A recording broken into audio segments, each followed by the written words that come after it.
Hi, I'm Dave Merlino. I'm Dustin Sweet, and this is the Know Their Story podcast. We talk to veterans about their time in service, returning home from war, and transitioning out of the military. Hopefully along the way we'll inspire you to do the same with a veteran in your life. Because sometimes all it takes to make the world a better place is sitting down with a friend to know their story. Okay, we're up and recording. Episode 14. We've made it past lucky number 13, which I'd been getting ready to get by for a couple weeks, being the baseball player that I used to be. But again, episode 14. How you feeling about that, Dustin? I am 14 episodes deeper into this than I thought we would go at the beginning. Yeah. Well, we knew we'd do our test one, but man, episode 2 was a surprise. Yeah. The whole thing has been pretty raucous so far. We've been tearing right along. Yeah, we set a wicked pace of one a week, but we're making it, and it's been fun. I actually like doing this. I get to tell my wife, "Hey, we're recording today," so she knows we're working. But joining us today, a veteran of the U.S. Army, spent 3 years in Afghanistan, the first being 2011 to 2012, then decided, you know what, I think I'm going to go back after coming home. We'll talk about that in a little bit. It was an intel analyst, now runs the nonprofit Veterans Off Grid in New Mexico, helping veterans to have a bit softer landing, a reintegration into society. Can be found at veteransoffgrid.org. But please welcome Specialist Ryan J. Thank you. Hey, Ryan. Hey. Thanks for coming. Oh, you're welcome. Thanks for having me. Yeah, we've second straight week guest from New Mexico. Dustin, you're living the high life there. Hey, man. Get them while you can, right? So before the storms start coming in the winter and messing with your guys' internet, right? It's gonna be good. I think this might be a summertime podcast. We'll see. Now I'll just bring in guest hosts. Be like celebrities, and no one will miss you. No. Oh, that's so true. I kid. We'll always miss you. Ryan, let's get it started. How did you where'd you grow up, and how'd you end up getting involved in the Army? Sure. My dad was with IBM, so he jokingly says it stands for I've been moved. So we started in Michigan until I was 2.5, and then we went to Texas for 6 months, went to California for 7 years, and then when I was 11, we went to North Carolina. I attended college at Appalachian State University, but before that, I took the ASVAB. Scored a 99 on the ASVAB, so I had everybody calling me. And of all the jobs I could have chose, I was the most excited about the infantry officer position, because I asked the recruiters who gets promoted first, fastest. Air Force, Army, Marines? Oh, definitely the Army. Okay, cool. I'm interested in the Army then. And I said, which job gets promoted the fastest? And they're like, oh, definitely infantry. And I'm like, okay, that's what I'm going to do. Now, they didn't tell me it's because they either die or they hate it and they switch out. And so they have to always replenish the ranks. And luckily, my dad, small detail. My dad, he's a very wise man. And he said he knew that if he told me I couldn't go, then it would be I was off to the races and signing the paperwork and I'm going to be joining the military. But he said, what you're doing is honorable. I respect it, and I can't tell you no because I went to Vietnam. Now, he didn't make a deal about the fact that he was drafted. But he said, I'll pay for half your college if you just go to college for 1 year, and if you like it, cool. If you don't, you have my complete blessing to go into the military. I thought that was a fair offer, and I went to college and didn't look back. I eventually dropped out of college to do volunteer work in Mexico and Panama and different countries. I started a laser tag business when I got back, and that was a lot of fun. That was in Raleigh, North Carolina, and I became a bartender after that. And my friend came in. He was a parachute rigger in the Army Reserve, and he was telling me about what he was doing. And I was like, wait, you're a civilian and military? How does that work? Nobody mentioned that in the recruiting office. And so he was telling me all the benefits, and this was in 2008, middle of 2 wars. Yeah. And I was like, this is awesome. I mean, the bonus is like 25 grand, and I was like, sign me up. And so I walked into the recruiting office, took my ASVAB again, got a 97. So I got dumber as I aged. And the recruiter's like, I've never seen anybody get such a high score, you know, and what do you want to do? I said, Intel analyst. And he said, wow, we don't have that available. We have MP and we have PSYOP. And I was like, no, I want to do Intel. I'm sorry, we don't have that position. I said, okay, I'll see you later. He said, wait. And he's called somebody and he got me an Intel position. And I left April 2008, deployed in 2011 and 12. And I liked it. But when I came back, I didn't do so well. And which is why I went back to Afghanistan after about 9 months of being home. Just in terms of kind of digging down for any civilians, and I hate that term, anyone who hasn't been deployed, was it just coming back to society and reintegrating? Was it worrying about your friends still over? Like, in terms of when you said you didn't do well, how would you describe that? Well, I came back home and I was carrying a lot of guilt. I went over as a psychological operations specialist because my unit psyoped me when I joined them as an intel analyst. They started working on me already, and they were like, hey, if you become a psyop specialist, then you're going to know what we do better, and you can do better intel analyst work for us. And I was like, oh, that makes sense. And I went to Fort Dix. Yeah, it was a trap for real. So I went to Fort Dix, which is like the tick capital of the world, and came back. I enjoyed both MOSs, but I was slotted as the PSYOP guy. And they were going to send me to Salerno to replace people leaving for R&R, and I was the last male in the headquarters unit. And at that point, females couldn't go into a combat situation. So I was the only one left.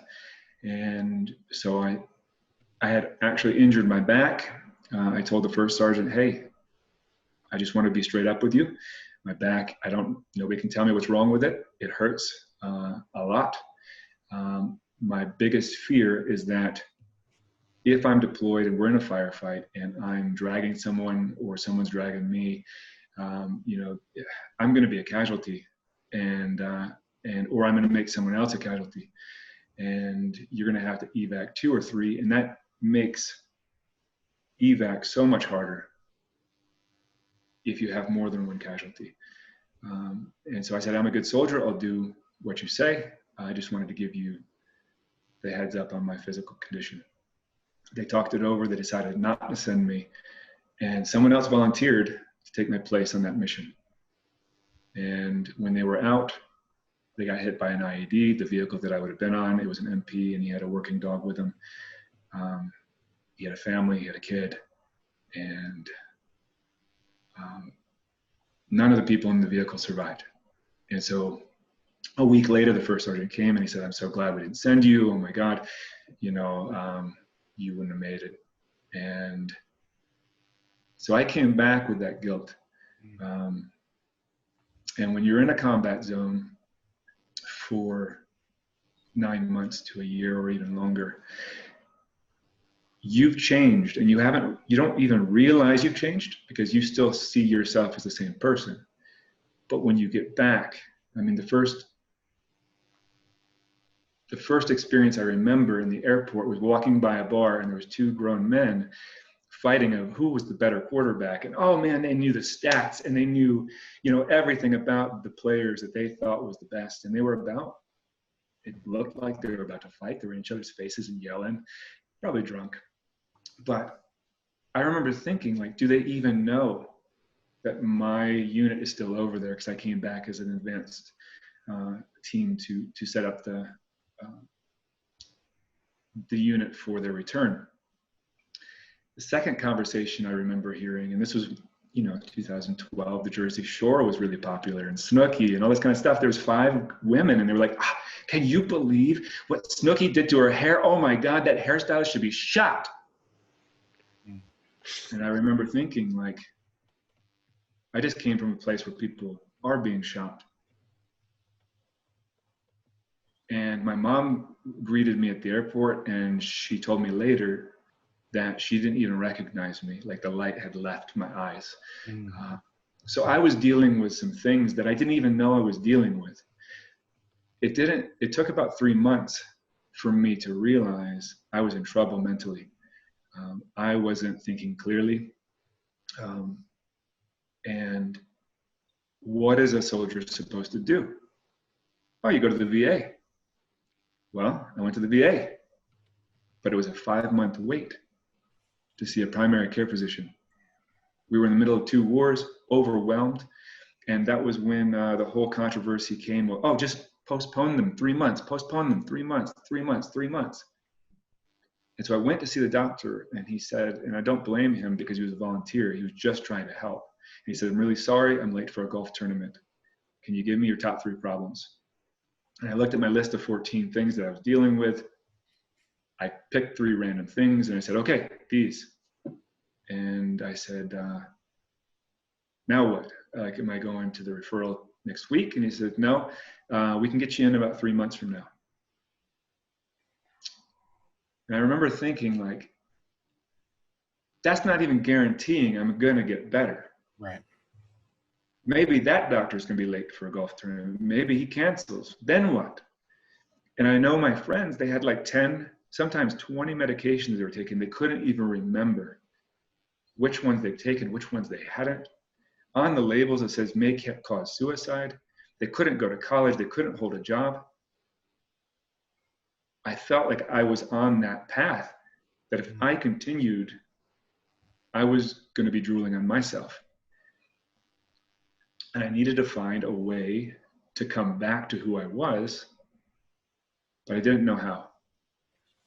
I was trapped. 2 days later, my friend called me. We had graduated top of our class in Intel school. She said, you're my top choice. I've got a job for you in Afghanistan. Do you want to come back? I said, please get me out of this country. I don't know why I can't be a civilian anymore. I don't know what's wrong with me. That's the last place my mind was healthy. I was on a plane to Afghanistan within 2 weeks. Spent 1.5 years there.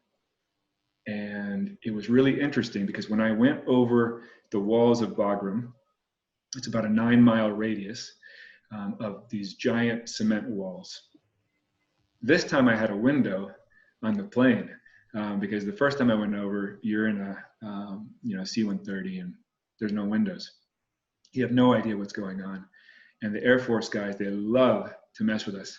So of course they turn on the intercom and they're like, they play this like warning sign, warning, warning, warning, and then they do these banks, and you're just like, oh God, we're gonna die. And we just, you land, and that's just good fun.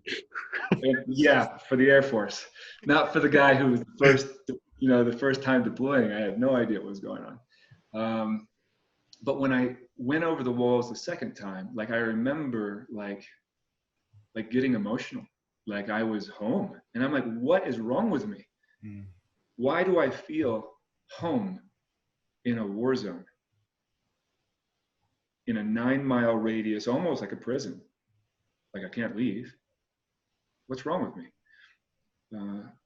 And I remember my friends, they were like on Facebook, they're like, I miss Afghanistan, I miss Iraq.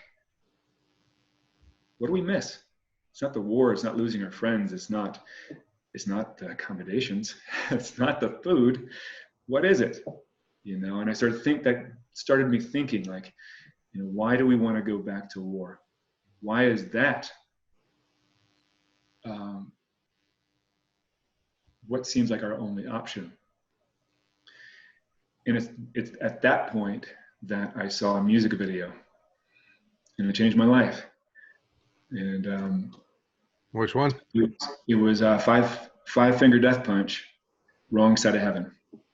And if you get a chance to watch it, it's about 5 soldiers that go overseas. Something happens, they go back, and it flashes statistics across the screen. There was 300,000 that were homeless at that time. 42% more likely to get divorced. There was, at the very end, the screen faded to black, and it says, by the time you get done watching this video, another veteran has decided to end his own life. And I was right there. If I didn't go back to Afghanistan, I don't think I'd be here talking to you. I had lost my will to live somewhere on that return. And so when I saw that video, like, I broke down. I was just like, there are others just like me. I'm not this crazy or abnormal soldier. There's other soldiers who are struggling. And I dedicated my life at that point to trying to solve and fix that problem. And want to give a quick shout out to Five Finger Death Punch, because they have been strong supporters of both the military and law enforcement. And in this day and age, to still be that strong supporter, hats off. Yeah, I belong to a lot of police pages, and it's all, you know, they're very generous to the military and police. Those guys are active. And So, oh, go ahead, Dustin. oh, so that happened to you while you were in Bagram, right? Yes, I was in Bagram both times. I did go to Kaya, which is right outside of Kabul. Yeah. And I was actually teaching PSYOP to Afghans on a very basic level.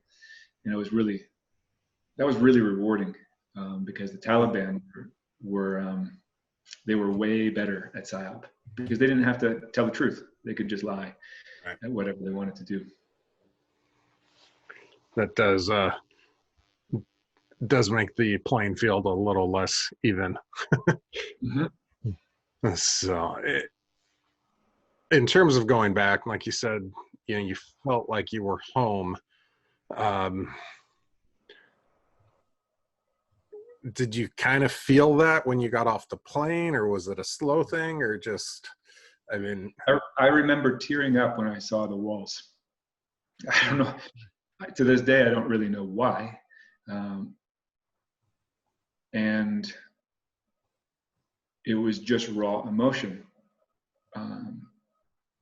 Maybe it was relief that I was back, that I wasn't trapped anymore in what I had been trapped in, struggling to try to figure out my way home in the United States, trying to get back to who I was. I don't know, it was just this raw emotion that came over me when I saw the walls. And to be honest with you, I probably would still be there if the contract wasn't cut and there was a general who decided that he didn't like civilians on his base, and he just said, everybody out. And there was a British general, and so we all went home. But it was almost like a forced decision. I'm not sure I would have ever felt ready, because I never wanted to be in that space again with no will to live. And not knowing how to fix it. I don't know if I would have ever felt ready, but because of the work of Five Finger Death Punch and what they did and how it affected me, I was able to create a catalyst for myself to put my energy into another mission, to helping veterans who were like me, who were lost, who were knowing that they were destined for more, but not knowing how to get there. And that's why I created Veterans Off Grid, to give those veterans a place that they can feel normal, that they can feel supported, that they can feel on an active road to healing, not necessarily with medications and drugs, but more of a natural psychological makeup. Just being around other veterans is very helpful, because we understand each other, we can talk to each other, we know how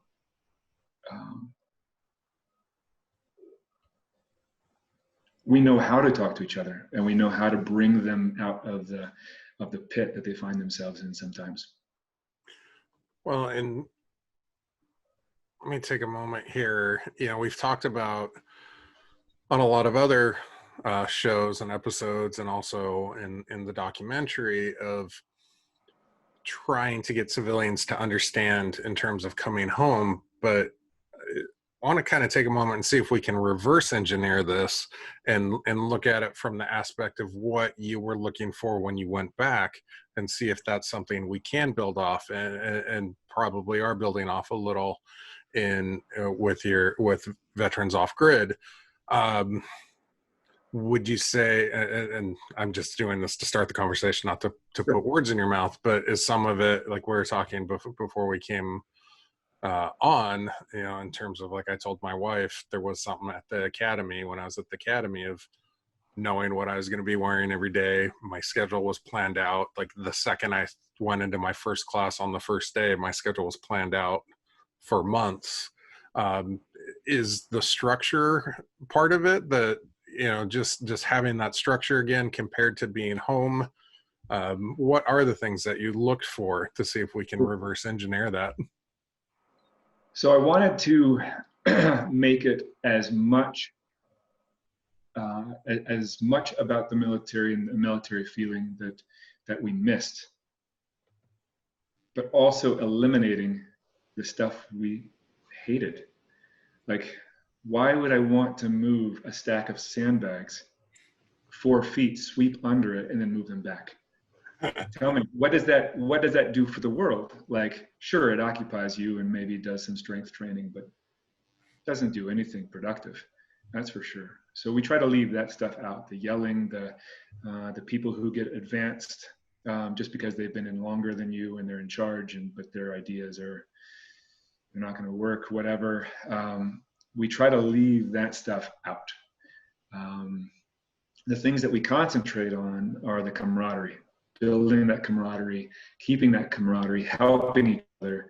A lot of us volunteered to go into the military because we wanted to serve. So how do I incorporate that into Veterans Off Grid? Because that was a primary driving force. So every Tuesday we have this thing called Volunteer Tuesday, where we go out into the community and we help each other, and we help people who are less fortunate, or anybody who's doing a project that will help the community at large, whether it's building a chicken coop or helping a single mother before winter get her firewood cut and her building done. Things like that. And it's actually caught on, and it's growing. There's civilians who are coming to Veterans Off Grid. It's not just a veteran thing. And in the mesa where we're located is high desert, 7,000 feet elevation. It looks just like Bagram. And we actually have, I think, one of the highest percentage of veterans per population in the country. And I think the reason is because it's rugged and it's hard survival-wise. It's a harsh environment. We have harsh winters, and we have very little water. So, it's a challenging place to be. And I think that draws people, who are former military. So just the elevation of my piece of land, I looked for something that had defensive capabilities. Why? Because veterans think defensively. It's not that we're starting a militia or anything like that, but if you are high up and you have the high ground, now you can see what's coming. It gives a natural sense of peace, a natural sense of security, and you don't even know it's working in your mind. It's just passively helping you. Earth ships are something that we build, and I'm probably supposed to say Earthship inspired buildings, but Michael Reynolds was a genius. He created houses out of tires and trash and glass bottles and things like that. And they have no bills. They produce their own power, they produce their own water through rain catch and filtration systems. It uses it 4 times throughout the house. So when you shower, when you wash your dishes, it goes down the drain. It feeds the plants that you're growing inside your house, that you're taking care of. From there, the water goes into your toilet, and the plants have already filtered it. And so you flush with water that's dirty, but it doesn't look dirty, doesn't smell dirty, it's clean. And it goes outside to the septic system, in which you can grow fruit trees in the middle of the desert off of your septic system overflow. And it heats and cools itself, so you don't need an HVAC system, so you're not replacing it, you're not maintaining it. It's a passive heating, and you guys were talking about the harsh winters here in Taos. You can get up down to -30. Not on an Earthship. Earthship stays 70 degrees all year round, without any kind of HVAC system, without any kind of fires that you're burning. It just works. You can grow lemon trees, you can grow banana trees, little miniature banana trees in your house. Have fresh bananas every morning. It is built with recycled materials, produces its own power, produces its own water, produces its own food.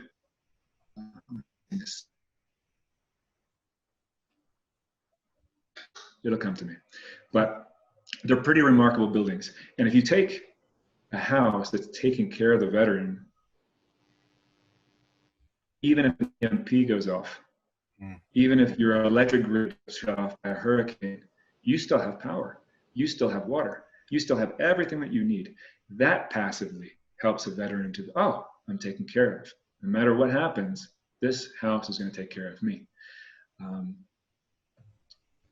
But they're very, very, it takes a lot of very hard manual labor to build, because you're building with tires and you fill it with dirt, about 3 wheelbarrows per tire of dirt, and then you sledgehammer it. If you ever sledgehammered all day, yeah, you're exhausted. But you know what? When you're in basic training, what happens? You sleep, even though you only have 4 hours, because you are exhausted. You're around 60 snoring dudes, and you're dead to the world.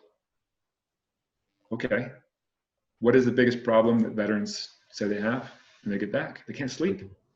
They've got guilt. They've got loss of friends. They try to self-medicate to try to sleep.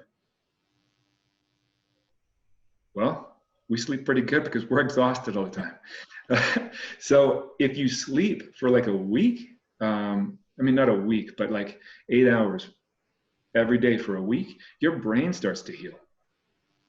You're no longer feeling off. When we're veteran, when we're in the military, we're running every morning. We're working out every morning. We're eating good, nutritious food. When we get back, we're sitting on the couch watching TV. At least I did. I need a break. I've worked for a year. Turn the tube on, and it got to the point where that's all I was doing from 7 in the morning to 11 at night. I'm like, where did the day go? And then I was eating Cheetos and unhealthy food, and no wonder I felt different. I didn't feel good. So we take those things that the military gave us and we expound on them, and we make, I wouldn't say make them, but they end up feeling normal. When we're building a house for another veteran, every veteran has 35 hours of labor per month to help the next person, to help the community grow. And now we're doing things together. When we come back, everything, you gotta get a house payment, it's your responsibility, or a rent, it's your responsibility. Nobody's gonna pay that for you. Nobody's gonna buy you clothes. Nobody's gonna pay your cell phone bill. Nobody's gonna do, everything is on you. At Veterans Off Grid, we're kind of a group again. In the military, you are a group. You work out together, you go eat together, you learn together, you do your job together, you go home, you get some alone time. Unless you're in the barracks, and then you're getting together. right? So we try to replicate as much of the good things from the military that we can. And then we leave the stuff that we didn't like. Nobody liked being in the barracks. So that's why we don't have barrack housing. People are like, oh, you can just do a really long house and put them all in there. Nope. I want everybody to have their own kitchen, their own bathroom, their own living space so they can retreat. Community is tough to live in, especially when you don't have a rank structure where you're in trouble and losing pay and whatever as an enforcement.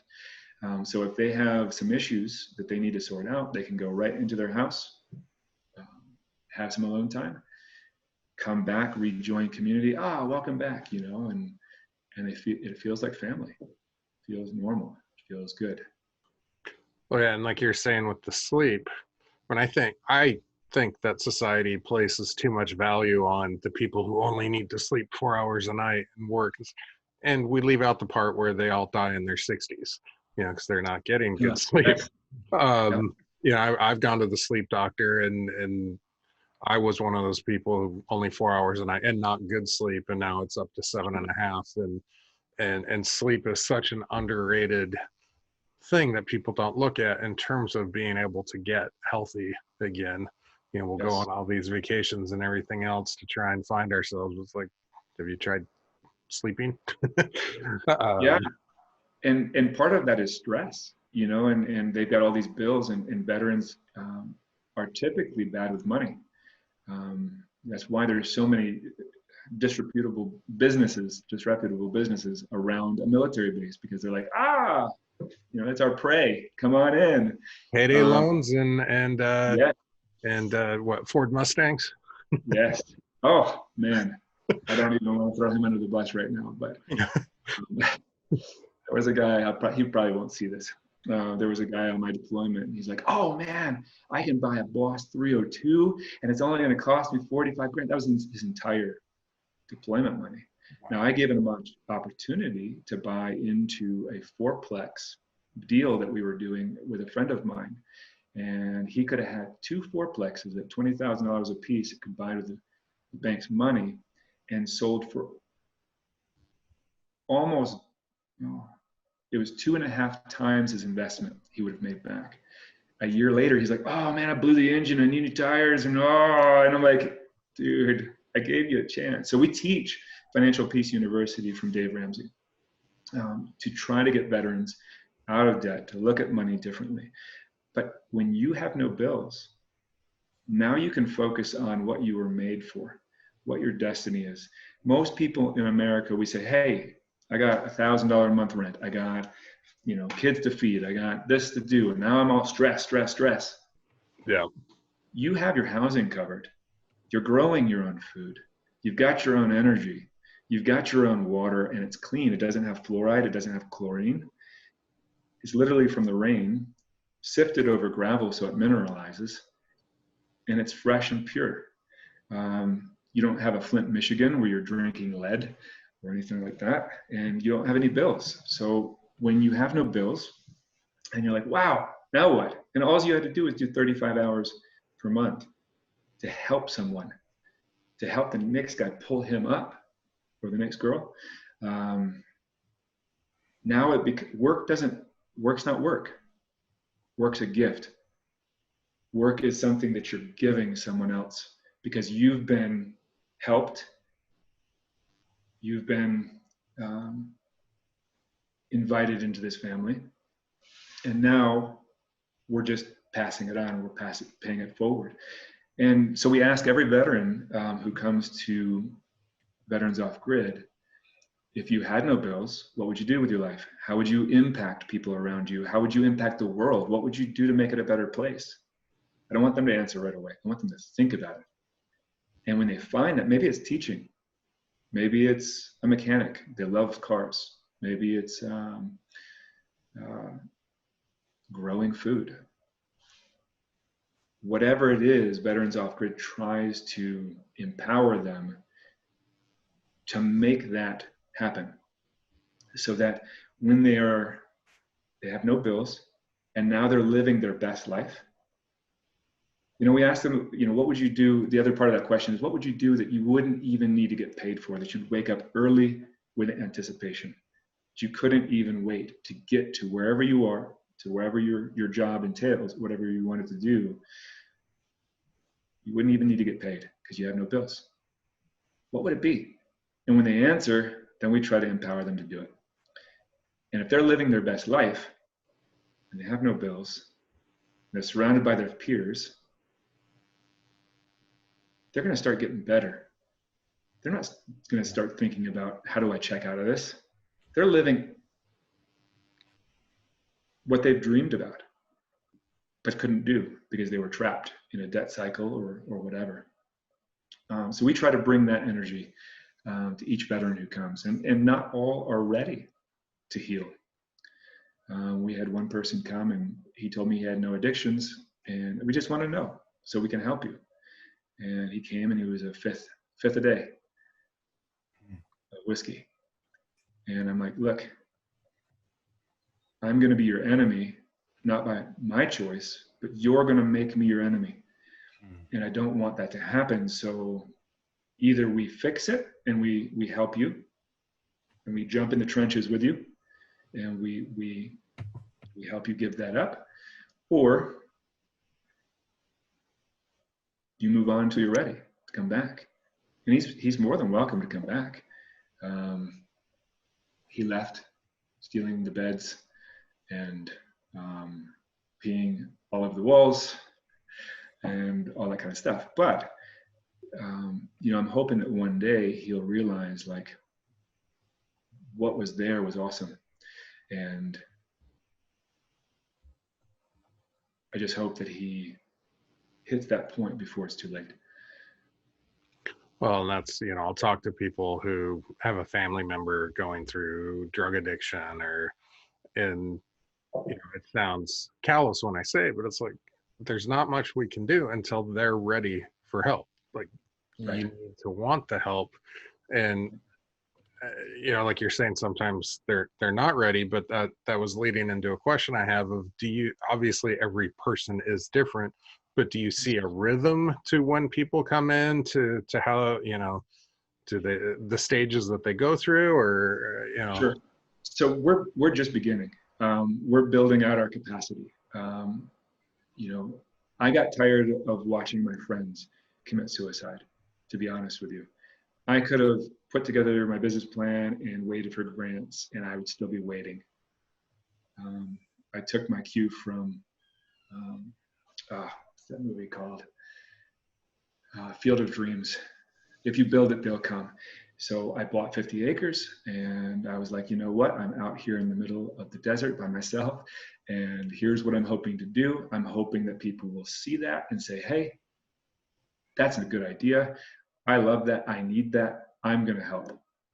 And it's now we're in our third building season and it's starting to gain momentum. It's super exciting. So we're learning as we go. It's not perfect. None of us are perfect. We all have problems. But we give each other the grace to get through those problems. If you're willing to heal and if you're willing to work together, then we will be there right beside you, so to speak. But we're building out capacity. So right now I have more people than I can actually house, and people are living in very close proximity. And I wanted each person to have their own place, especially with COVID, trying to, minimize spread and that kind of stuff. But we've got 4 veterans up there, 2 civilians. We let civilians come and stay as well, because I don't know if you know any veterans who hate civilians, but I do. And it's like those 2 conversations that I overheard in the airport, and then another conversation where there was this guy and he was just yelling at the Starbucks barista. I mean, just chewing her out for putting whole milk instead of the soy latte or whatever that he wanted. And I was like, dude, give her a break. Like, you didn't need to take it to that level. And that makes veterans want to just be alone and be in the woods, away from society. But if you have quality civilians and you remind them that, hey, these people are awesome and they're helping us, it's almost like it builds the bridge that veterans can go back into society. Because if you hate something, if you despise something, are you ever going to want to become it? No. Right. You are going to be as far away from it as you can possibly get. So yes, being out in the woods for 20 years, great, awesome. What did it do for you? What did it do for society? You're still stuck in the place that you haven't healed from. And so these civilians are amazing, and it's building the bridge for veterans to go back into society eventually, with support, not necessarily financial support, but friendships, and at the same time, it gives civilians a way to give back. Because if you think about it, if you had a dad who was in the military or a grandfather and you wanted to honor him, how could you? Like, could you write a letter to a soldier? Could you, a soldier to the angels? Could you send a care package that's anonymous? Yes, but there's no personal connection really. What can, you got 22 push-up challenges. Hey, we got 22 veterans killing themselves. What does that do? Yes, awareness, great, we're all aware. Now what? How can we help? Veterans Off Grid gives that place where a civilian can plug in and say, hey, I'm going to be here for a week. I want to take a vacation, and 3 of the days I want to come and help. Great, awesome, come out, explore the desert and explore the Rio Grande Gorge and the awesome things around the 1.5 million acres of wilderness, and be around these veterans and help them build their homes. And it's an actual way to get your hands dirty and help veterans get better. So we're given a place for both civilians and veterans to be involved with one another, to interact, and it serves purposes in both segments of population. And I think that's smart, because it is really easy to kind of get into a bubble if it was just a homogeneous type society that you have. Even with our documentary, the veterans that we've known for years now, and they'll still tell us like, oh man, I can't talk to civilians. I'm like, we've talked multiple times. They're like, yeah, but you guys don't count. I'm like, no. Stop, that's a cop-out. Sure. So Dustin, how are you doing? I'm great, man. Ryan, I love what you're doing out there, man. I think it's living in the town right next to where you're setting up, it's everybody I've talked to in the last year. I think we hooked up this interview because 3 of my friends have been recommending that we talk, and so yeah, I think you're doing good things, man. Everybody I trust is saying good things, so yeah, cool. Good job. Although maybe not for the last the 2 years before that, right? Did you have it at the right time, right? It started in a small town because, as you know, Taos has a very long and proud history. Yeah. 1,000-year history that's written. So when I come in trying to help people, there's a lot of people who come to Taos and they just talk. Yeah. And so there's this natural filter that says, when he's here for 20 years, then I'll get involved, but yeah. So it's been tough. It's probably the hardest place I could have ever picked to start. We are near the Airship Academy. There is a lot of sustainable builders who are here, which is awesome because we have a wealth of knowledge to explore and experiment with different kinds of housing types.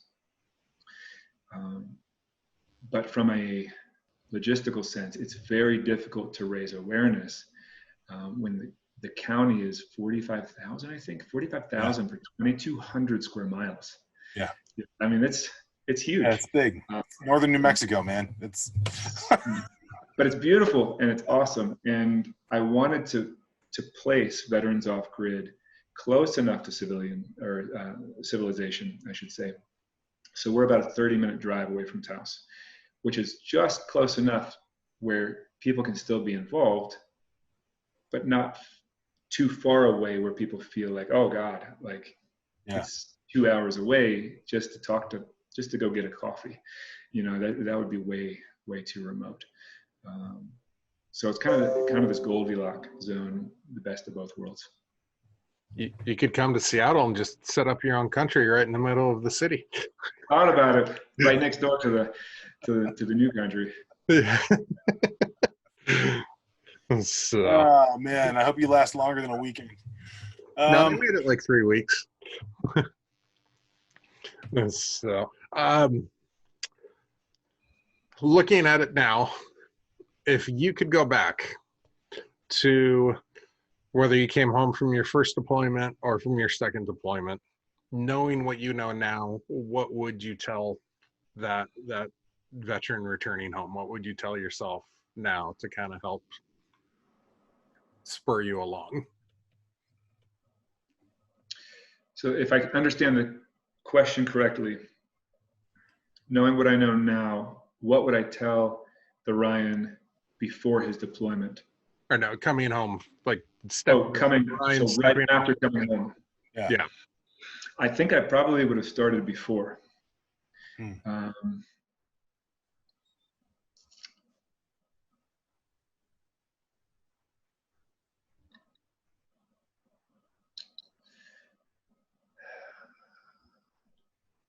I love this organization called Mission Continues. And because when soldiers come home, they have a large footprint in which veterans can get together and they can serve, because that's an integral component to our mental health. I think recommending that veterans, 1, get some exercise, 2, eat healthy, but also go out and try to find a place to volunteer your time. Become an Uber driver when you can't sleep, or a Lyft driver. They pay like crap, but when you can't sleep, you turn on your app and you go and you've got people around you. That helped me a lot when I came back my second time. Find something that you're passionate about, some problem the world has, and seek to solve it.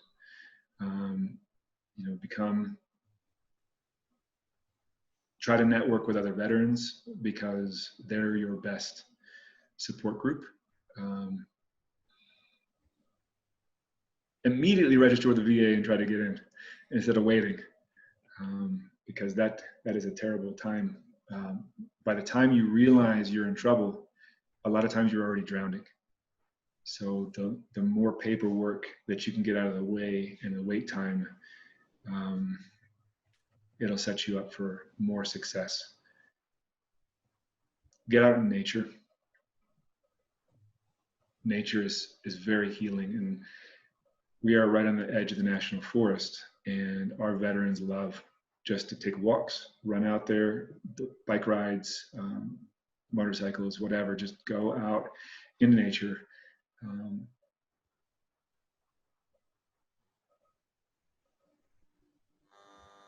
But I would say the biggest advice overall, and I'll just hit it again, is find something that you're passionate about. Ask yourself that question. If you had no bills, what would you do to live your highest and best life?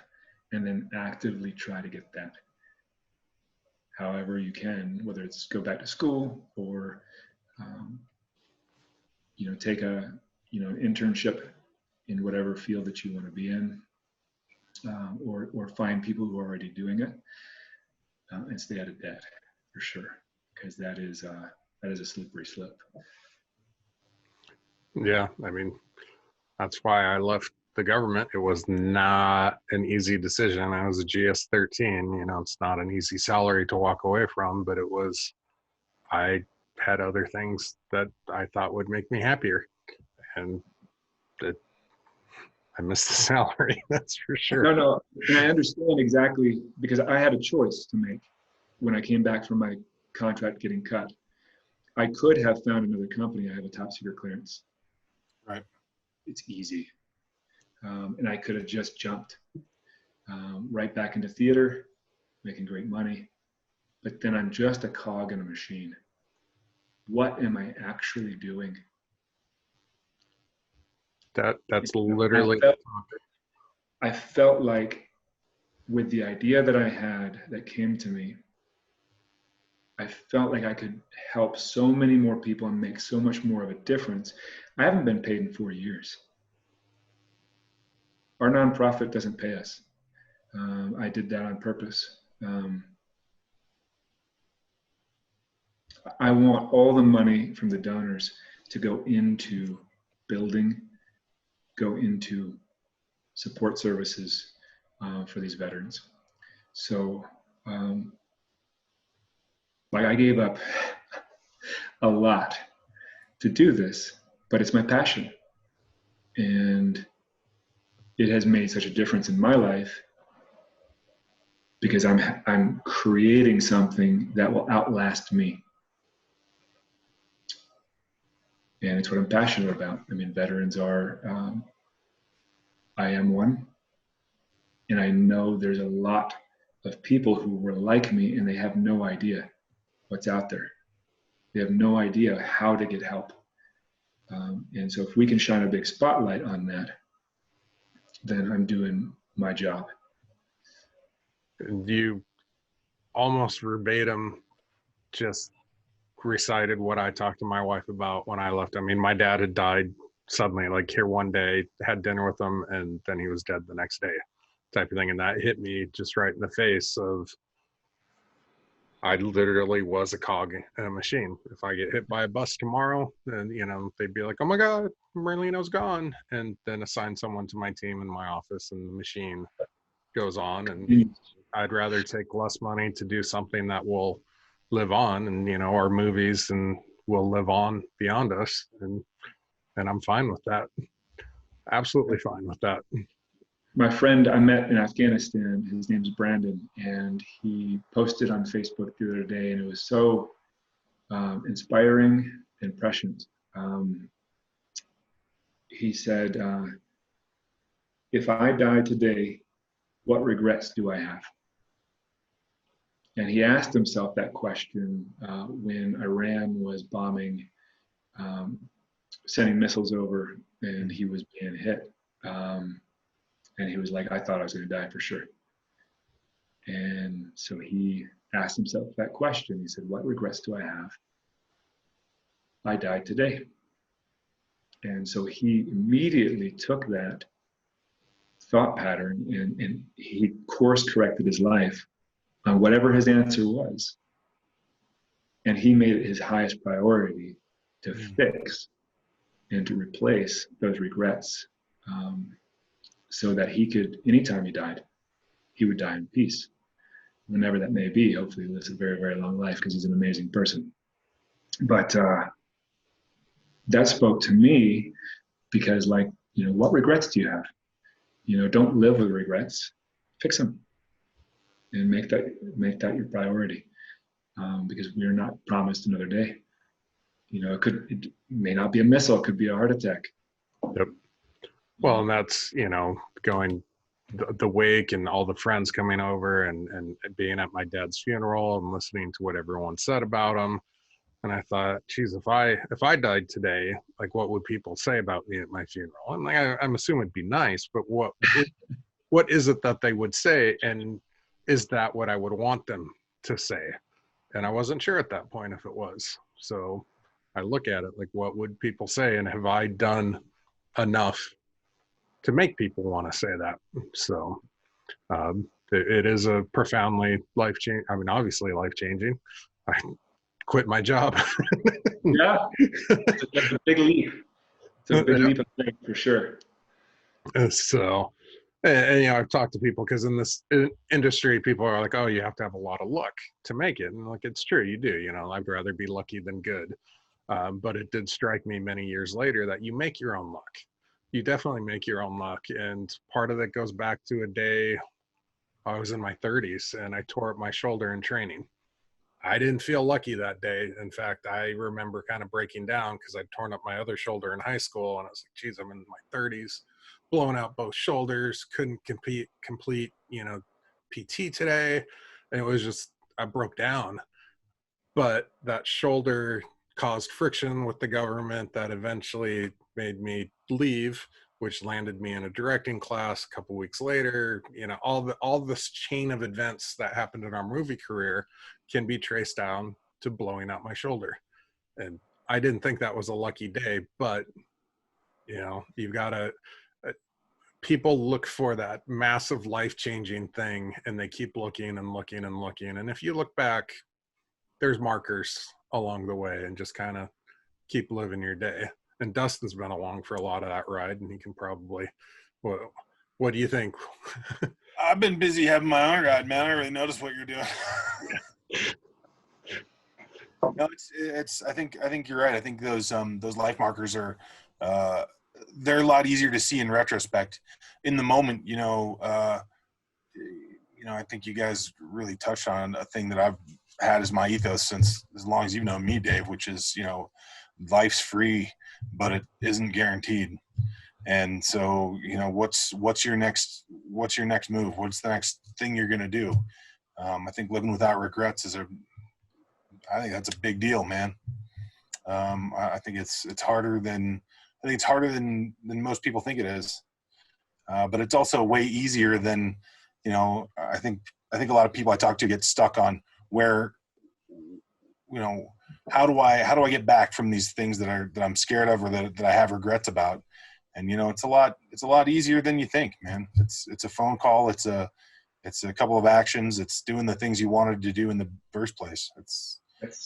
And the more you do it, the better you get at it. So, Well, I was talking up at college 2 years ago now, just talking about career and talking to the film program. One of the girls asked me, like, well, do you have any regrets in your career?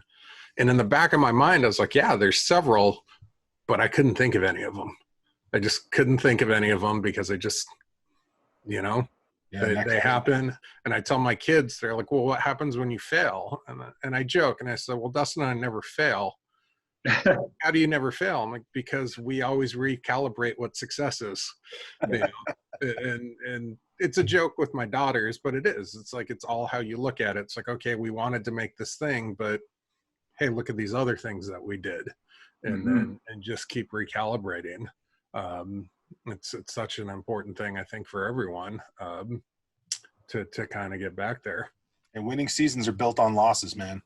Once you see that you're not doing the thing you want to do, but like what in the shit sandwich is good, right? Like where is the good piece, and then just build off that. And I always feel like that's something. I don't know. I think that's one of the things that is so intrinsic in you and me, Dave. I think that's probably why we're friends. Yeah, you're okay. So, but in terms of, like you're saying, with veterans, looking at it that way and just kind of being able to take those small steps, when veterans when you talk to them and say, what would you do if you didn't have to pay bills? And like I said, don't answer me right now. Like, really, really think on this.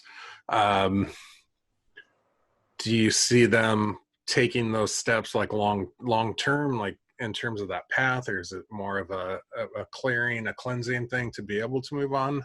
How do you see that path? Sure. It happens over time. So I think each person is different. We're all different people. We all have different filters. We all have different backgrounds. We all have different traumas that have gone through life, whether you're in the military or not. And you see the world in a different way. So that's going to affect how someone approaches that question. I mean, if that person wants to be a musician but doesn't know how to play any instruments, first he has to pick up an instrument, right? So there's various. I mean, you come from various starting positions too. You might have owned a company before, and now all of a sudden you want to do a new company because you've found what you want to do and how you want to impact the world. But you at least have a base knowledge of how to run a company. And that's going to differ from someone who maybe was in supply or whatever, and they still have the same idea, but they're in different starting places. So we try to work. It's not like every person is a Ford truck. You just replace the engine, you replace the brakes, you replace whatever, and boom, you've got a working truck. Humans aren't like that. You can't just replace the brain. You can't replace, whatever triggers they have. So each approach to each person is different. What's going to work for one person isn't going to work for another. And it's very frustrating, to be honest with you, because it would be much more simple if you could just replace parts and then send them on their way. It doesn't work like that. And I think that when we get back, we don't recognize it, we don't realize it, but our ripples destroy people around us. The things that we are struggling with affect those we love the most. So what I like to think is that at Veterans Off Grid, we take those destructive ripples in a pond that are rippling in a bad way, and then we minimize it to zero so that they're feeling normal. Now they can start working on, hey, how do I make that ripple, this ripple of positivity that goes throughout the world in whatever way their talents and their gifts dictate. And I think that,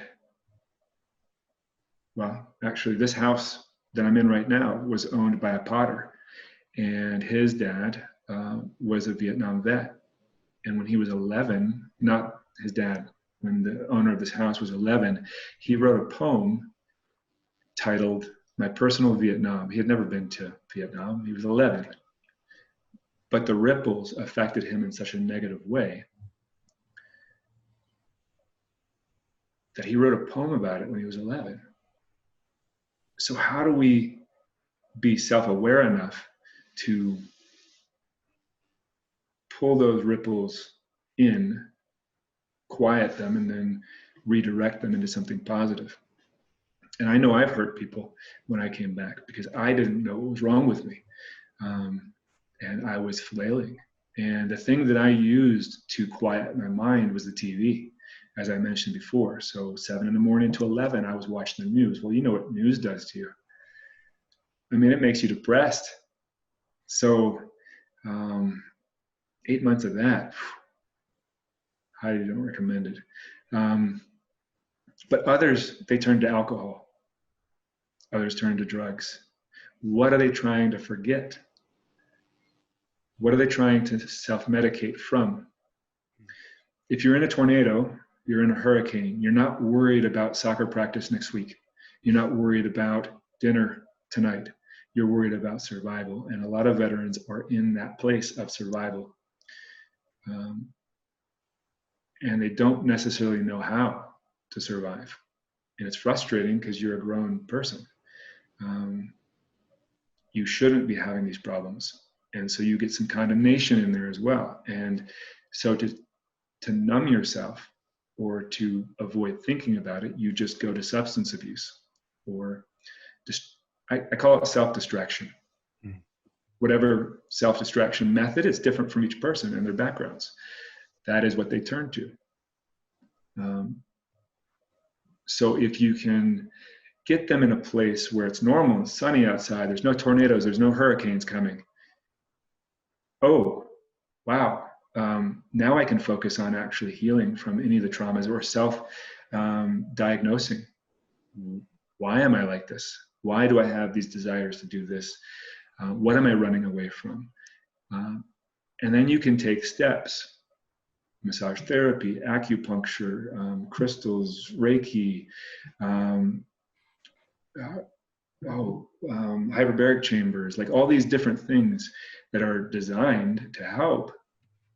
It may not work on one person, but it may be the thing they need for the next. And so you kind of experiment and try to come back to a place in which you feel great, you're around great people, you're impacting the world in a positive way. And that is going to start to spiral up. And you're building your own house, and you're having your friends over, and you're being like, I built this with you, man. Thank you for, for helping me. And your pride is up. I mean, can you imagine being a veteran, doing all of that stuff, going through whatever courses you had to go through, basic training, AIT, SEER school, whatever you went, and you saw all kinds of things. No one, when they enter the military, says, I want to stand by the road with a sign. That is my goal in life. I can't wait to get out on the street corner with a sign saying, I'm homeless. Homeless vet, help me. Yeah. No one says it. So how, when they get there, their pride has been destroyed. How do you get that pride back up? And that's through building your own dreams, your reality, your home, and building it with your friends that are there for you no matter what, just like we were in the military. And that's another thing that when I came back, like I came to talk to my neighbor, and I was like, hey man, how's the neighborhood? Like I've been gone in Afghanistan and everything going good? And he walked inside, and I was like, well, what did that mean? Like, I was just confused. And you don't have that. When I was in Afghanistan, I could have been deployed with a team, or we wouldn't even have known each other. But because we were wearing the uniform, even if I died, they would still risk their life to get my body, because they would expect the same of me, because our loved one just deserves something to mourn. And that's 100% commitment. When you come here to the United States, I'm not saying it's bad. It's an individualistic society for the most part. It's just different. And it makes you feel like an alien in your own country. That's the best way to describe it. When I came back from Afghanistan, I felt like an alien. Nothing made sense. Thoughts crossed my mind when I heard superficial conversations, and oh God, traffic was so bad today. I was late 3 minutes, and ruined my day. Oh, did it? Let me tell you about my day in Afghanistan. When I found out somebody who took my place is no longer alive. Like that ruined my day. Other people have way worse stories than me. But you find yourself asking yourself, did I risk my life? Did my friends die for this? For this level of superficiality? And that's what makes veterans angry. And they just want to be alone. But alone is not healthy most of the time. And so that's, again, why we're living in community and helping each other with all the layers that will passively heal veterans. And we're learning all the time. Like one of the ideas that just came about is, what if veterans, that had displayed that they could stay around for 6 months or more, could then adopt a rescue animal? Cool. And now they're rescuing something. Their life has purpose. They have that unconditional love from that animal. That's a nice step forward. It also provides a societal answer to a problem. We have to euthanize dogs. We have to euthanize cats because there's too many that are in shelters. So you're taking a veteran who had trouble and pairing them with an animal who was, in a death sentence, and now they're pals for life. So that also has a passive effect of helping that veteran spiral up, not down. Yeah, I mean, there's been very successful programs, even looking at, in the prison system of letting prisoners work with animals and the therapeutic and rehabilitative effect of it. I mean, I'll agree with a lot of my friends. We don't deserve dogs sometimes. And cats can be cool too, but Unfortunately, cats don't last very long in the Mesa. There's coyotes and hawks and that kind of stuff. So I try to dissuade veterans. I mean, they love cats, but I try to dissuade them because, you know, I don't want to set them up for 4 months. They have to, you know, get another one and continue. yeah, we were doing a cross-country time trial yesterday. With COVID, it's very informal. Like, there's no city championship, but we're trying to do a virtual team. So brought daughters and their friend out, ran the course. And so one of my daughters like, oh, and I saw a coyote out on the trail. And I was like, well, geez, I thought that would have made you run faster. She's like, no, it was cool. Or cat or a cheetah. Yeah. So one last question I always like to ask. We've talked about it from the veteran side, but from the side of the family, friends and family, what could they, hope that doesn't script audio, drop my microphone. I don't want to say what could they do. How could they benefit both themselves and veterans? Like what steps could they take to help, you know, start that spiral up instead of down? That's a tough question.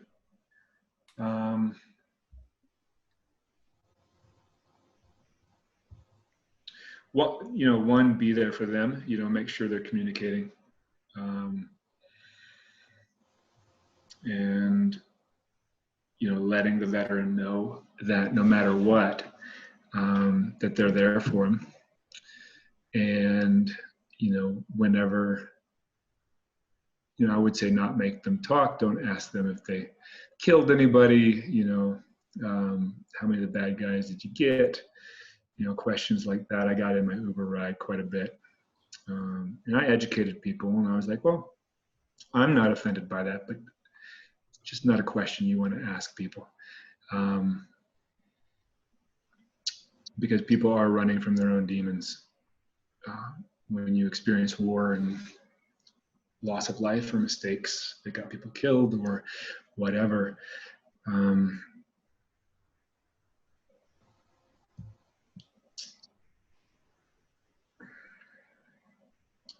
you know, from a family standpoint, you know, I'm probably not the best one to ask, but I know my parents were there for me. I know my brother was there for me. That helped. But I needed to go through my own process of healing, and I just didn't know how to do it. Read books. There's a good book called Tribe. I don't even know the author. I haven't read it. People have recommended it to me, and they're like, have you read Tribe? And I'm like, no. And they're like, you're doing it. And I'm like, am I? You know? So, you know, read books that from family members or from veterans themselves, so you understand what's happening inside. Because one thing that I ask family members who have veterans, friends or family, like, did they come back different? Did they deploy? Did they come back different? And I would say 80 to 85% said yes, they came back different. So the challenge is, how do we bring them, how do we get them back to who they used to be? And that's something that I'm working on locally. We eventually want to have 50 of these, one in every state. So that way veterans can move around and families can be involved. Take a trip out to Veterans Off Grid in Taos, New Mexico with the veteran and say, hey, there's this really cool place, and go as a family or mention it to them and see if they'd love to go. We let people camp on the land for free. If we have lodging, we'll let them stay in the lodging. But, you know, like I said, we're pretty expeditionary. Best months to come, probably May and September, as far as temperature-wise, those are really great months to come, and beautiful. Right now we've got the aspens changing color, and it's amazing. But they're welcome anytime. Winter is too harsh to tent out here. Yeah. Unless you're a glutton for punishment and that kind of stuff. But they're more than welcome. They're more than welcome to find out, though. Right on. Dustin, any last? That's all. Those are all my questions, Ryan. Thanks for hanging out with us, man. Yeah, thank you. Do you have anything you want to say, or anything you want to ask yet? Probably how people can help.